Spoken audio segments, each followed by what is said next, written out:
Hello there my lovely jewelry makers, I'm Christina of CSLdesigns, and in today's tutorial I'm going to show you how to make these cute wire crochet flower rings. Now I already showed you how to make the actual wire crochet flower in a previous tutorial, so if you haven't seen that already and you'd like to learn how you can do that, I'm going to leave a link to it in the description box down below.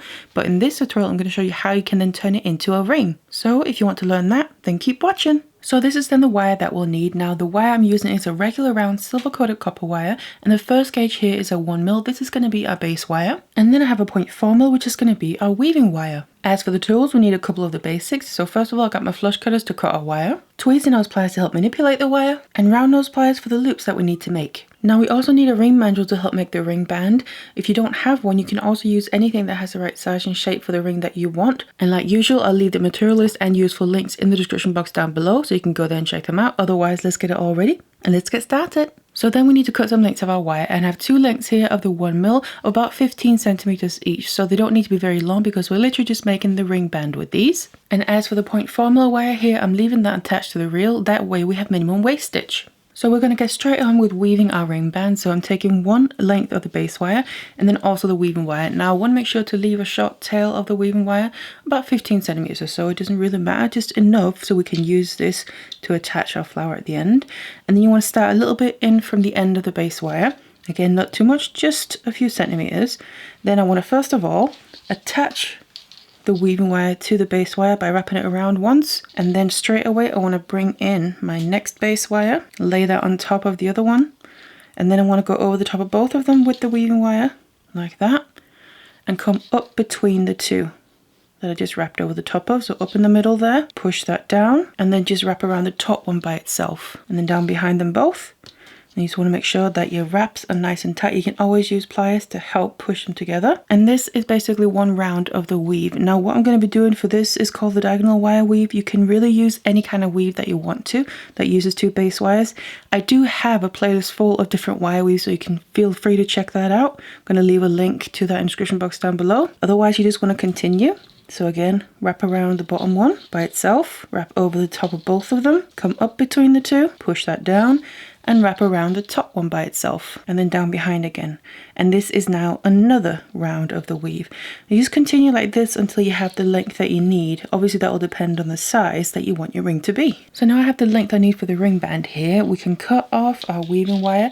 Again, you just want to make sure to leave a little tail, just about the same as the other end. So cut that off, and then we can grab our ring mandrel here and start to shape it.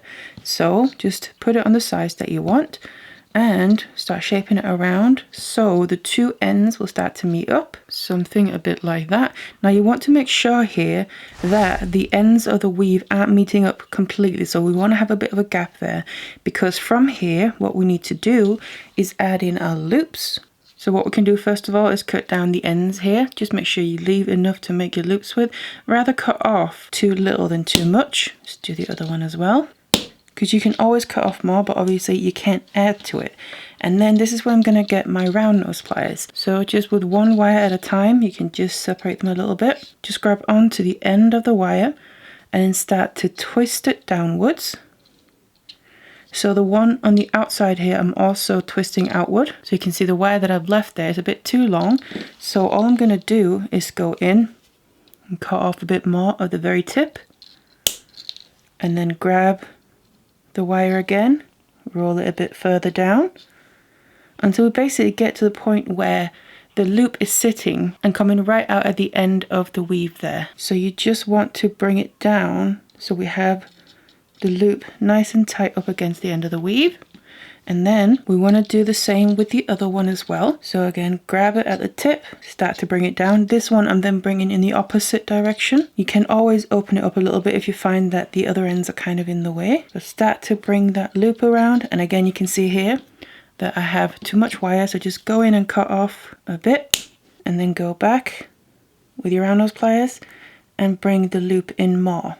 So we just want small little loops here, so we can just use the very tip of the round nose pliers. So that's one end. We just want to flip it around. Do the same with the other two lengths of wire here, coming up from the other end of the weave. Again, just separate them slightly. Grab the very end of the wire and then start to roll it downwards. Cut off the extra and repeat obviously with the other side as well. So we end up with 2 loops on either end here, right across from each other. And then we can always just bring in the ring mandrel again if we need to, just to make sure it still has the right shape that we want. Now what I'm going to do is just use the ends first of all to kind of fasten these together. So they're not going to keep pulling open like that. So just with one at a time, just going to come up through the loop here on one side, and then I'm going to go down through the opposite loop on the other end and just pull that tight, come up again through the first loop, pull it tight so the 2 loops here are getting right next to each other, and then just come down again. So I'm just basically wrapping around these loops 2 times. I'm just going to bring it back up through the first loop again, just so we have the wire coming out in the right direction. Just flip it around, do the same with the other end. So connect these 2 loops together as well. And then we have the 2 wires in place here that we can then use to attach the flower that we already made. So I just want to place it on top to kind of see where it's going to sit. Then we need to bring just 1 wire at a time here from the back of the flower through towards the front, just in roughly the place where the wire is on the bottom. And just pull that down, and then the same thing, just get the flower into position there, and then bring the other wire through from the back towards the front where that will kind of fit nicely, and then pull that through as well. And then we can make sure the flower gets all the way down to the ring band there. So obviously we don't want a gap, we want it to sit nice and tight on top of it. Now it's literally just a matter of using these ends to stitch it more in place. So obviously we can go in and out of the flower and it'll blend in nicely because this is wire crochet. And on the back here in the ring band, we have these loops that we can keep going in and out of as well. So just do 1 wire at a time. Make sure to go away from where it's coming out from, and then come down through somewhere else. Bring it through to the back and make sure it also comes through the ring band there, whether it's through the loops or the center. Pull it all the way through, and then make sure it's nice and tight every time we bring a wire through.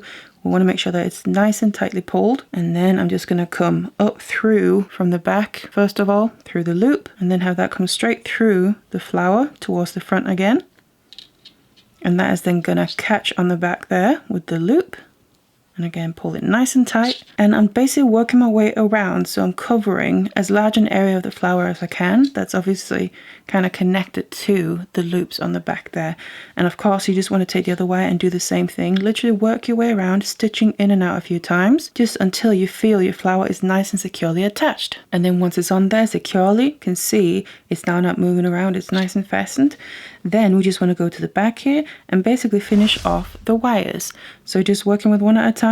Where the wire is coming out from, you want to find somewhere in the wire crochet or the wires you've been stitching in and out where you can basically bring this length of wire around a couple of times. So kind of coiling it around a single wire within your piece. So pull it through nice and tight, and then bring it through in the same place again. And I like to do this 2 to 3 times, and then make sure that that's nice and tight. Now, then I'm going to go in and cut off the excess. And then you're going to find you have a short little tail there. So take the tweezer nose pliers and just make sure to push that in so the end is not sticking out and maybe will catch and scratch your skin, but rather it's pushed in amongst all the other wires. And just make sure you can't feel it with your finger. And then of course you just want to finish off the other end in the same way. And then you have your cute wire crochet flower ring finished and ready to wear. Now these rings will be available for sale in my shop where I also sell kits and tutorials. I'm going to leave a link to it in the description box down below. Otherwise, I really hope you enjoyed it. Thank you so much for watching, and I'll see you in the next one.